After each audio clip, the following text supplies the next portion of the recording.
तो नमस्कार, आदाब, सत श्री अकाल दोस्तों। मैं रजनी आर्या स्वागत करती हूँ आपका हमारे चैनल विद्या ज्ञानार्जन में। तो जैसा कि दोस्तों आपको पता है कि हम यहाँ पे रीट लेवल फर्स्ट और लेवल सेकंड की तैयारी कर रहे हैं। लेवल फर्स्ट के लिए मैं यहाँ पे जीके आपको पढ़ा रही हूँ और लेवल सेकंड के लिए सोशल साइंस विषय आपको मैं यहाँ पे पढ़ा रही हूँ। तो दोस्तों मेरे साथ बने रहिए। रीट की तैयारी हम जो अगस्त 2020 में एग्ज़ाम होने वाली है वो यहाँ पर कर रहे हैं। रीट संबंधी सारी अपडेट्स मेरे चैनल पर आपको मिलती रहेंगी।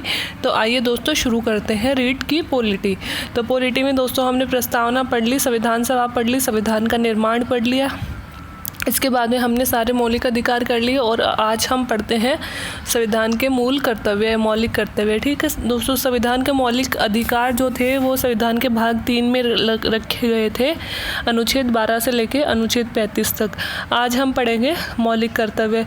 बीच में देखो दोस्तों, अनुच्छेद 35 तक तो मौलिक अधिकार हैं, फिर भाग 4 में अनुच्छेद 36 से लेके अनुच्छेद 51 तक नीति निर्देशक तत्व दिए गए हैं। कौन से अनुच्छेद में दिए गए हैं?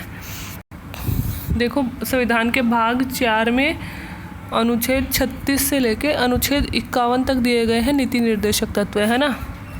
लेकिन नीति निर्देशक तत्वों का यहाँ पे अपने सिलेबस में नहीं लिखा गया है, तो वो यहाँ पे अपन डिस्कशन नहीं करेंगे।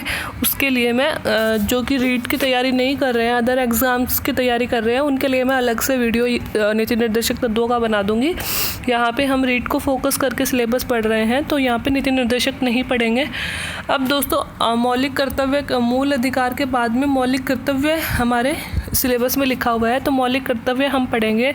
तो नीति निर्देशक तत्व जो संविधान के भाग 4 में है, जो 36 से 51 तक है, वहाँ तक तो है दोस्तों नीति निर्देशक तत्व। अब जो ये 51वां भाग है, इस 51वें भाग में संशोधन करके क भाग जोड़ा गया है और इस क में हमारे जो प्रारंभ में 10 मौलिक कर्तव्य थे और वर्तमान में 11 मौलिक कर्तव्य है वो रखे गए हैं। तो मौलिक कर्तव्य कौन से भाग में है? संविधान के भाग 4 में। और कौन से अनुच्छेद में है?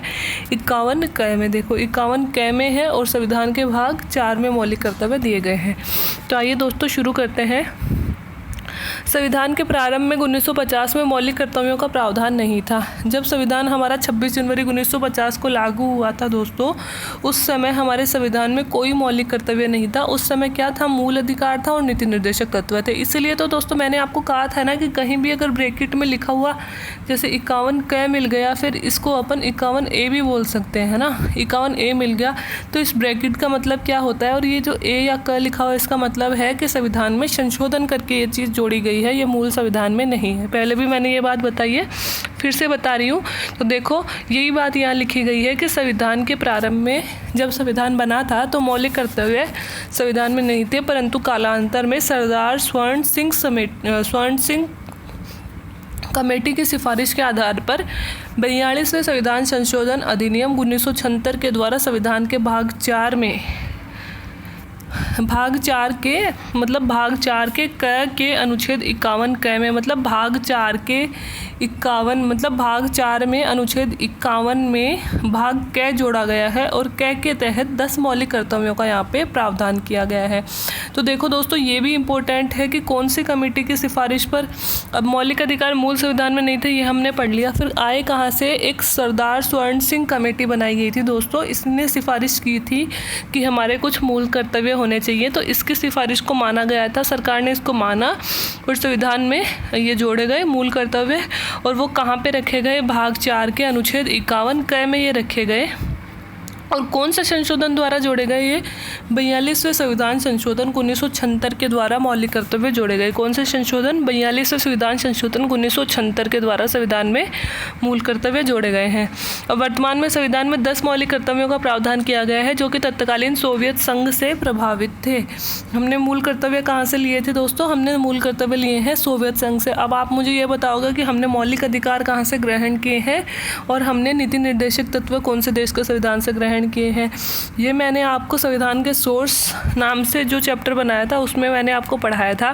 तो नीचे कमेंट बॉक्स में कमेंट करके आप मुझे बताओगे कि हमने मौलिक अधिकार कौन से देश के संविधान से लिए हैं और नीति निर्देशक तत्व कौन से देश के संविधान से लिए हैं। यहाँ ये लिख दिया गया है कि मूल कर्तव्य हमने सोवियत संघ से लिए हैं, मतलब वहाँ के संविधान से प्रभावित होकर हमने मूल कर्तव्य जोड़े हैं।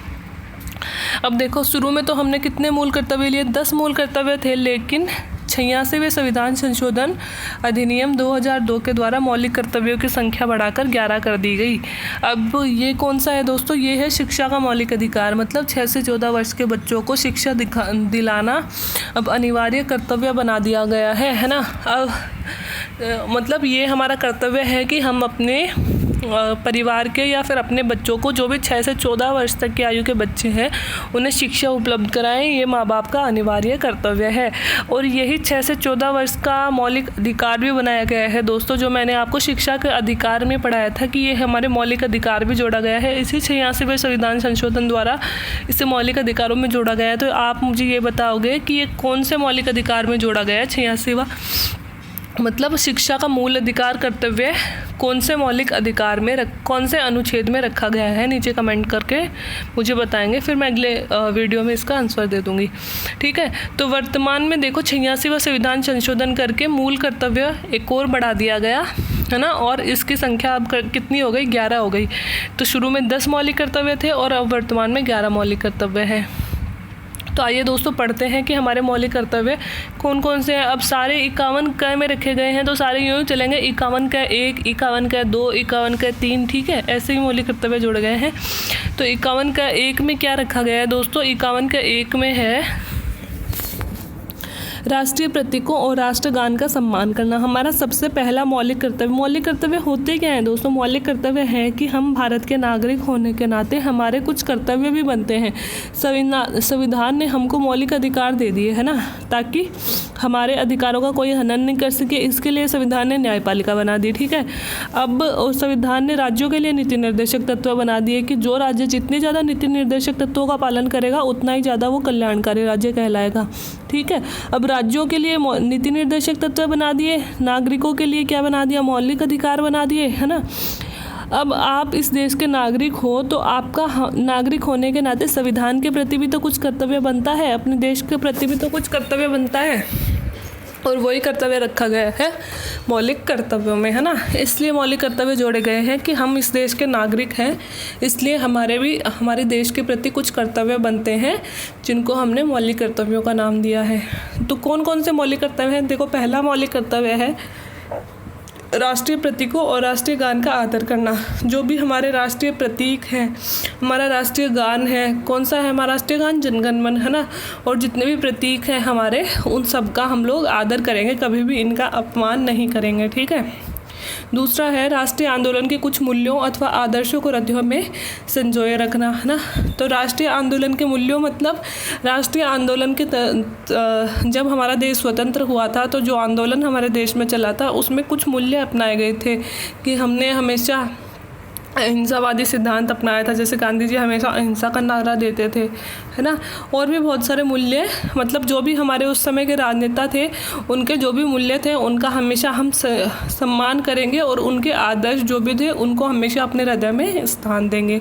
तो राष्ट्रीय आंदोलन के मूल्यों अथवा आदर्शों को हृदय में संजोए रखना। ठीक है।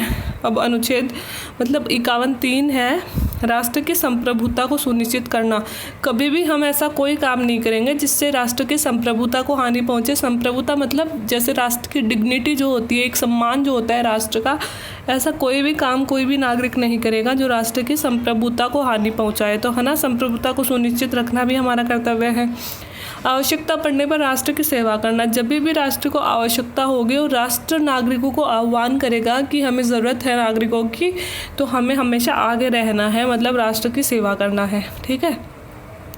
समाज के निःशक्त जनों, महिलाओं और पिछड़े वर्गों का विकास करना, ये 5वें में रखा गया है। निःशक्त जन मतलब जो भी अपंग होते हैं, मूक बधिर होते हैं, उनकी, महिलाओं की, और जो भी पिछड़े वर्ग हैं उनके विकास में हमेशा हम सहयोग करेंगे। तो 5 कर्तव्य तो दोस्तों कौन से हो गए? पहला तो राष्ट्रीय गान और राष्ट्रीय प्रतीकों का आदर करना। ठीक है, सबसे पहले तो ज़रूरी है कि हम हमारे प्रतीकों का और राष्ट्रीय गान का आदर करेंगे। दूसरा, आप इनको मतलब रटने की ज़रूरत नहीं है दोस्तों, अगर आप दिमाग से थोड़ा समझने की कोशिश करोगे तो आप खुद समझ जाओगे कि एक अच्छे नागरिक के अपने देश के लिए क्या कर्तव्य हो सकते हैं ना, क्या हमें हमारे देश के लिए करना चाहिए, क्या नहीं करना चाहिए।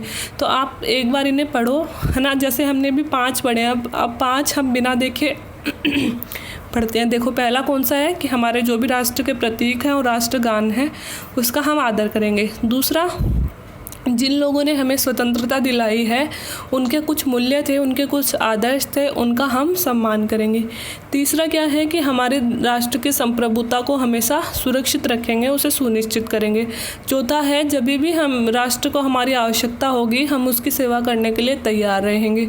और पांचवा है समाज में जो भी निःशक्त हैं, गरीब हैं, पिछड़े हैं, महिलाएँ हैं, बुजुर्ग हैं, उनका हम आदर करेंगे, है ना, उनके विकास में सहयोग करेंगे। तो 5 कंप्लीट हो गए।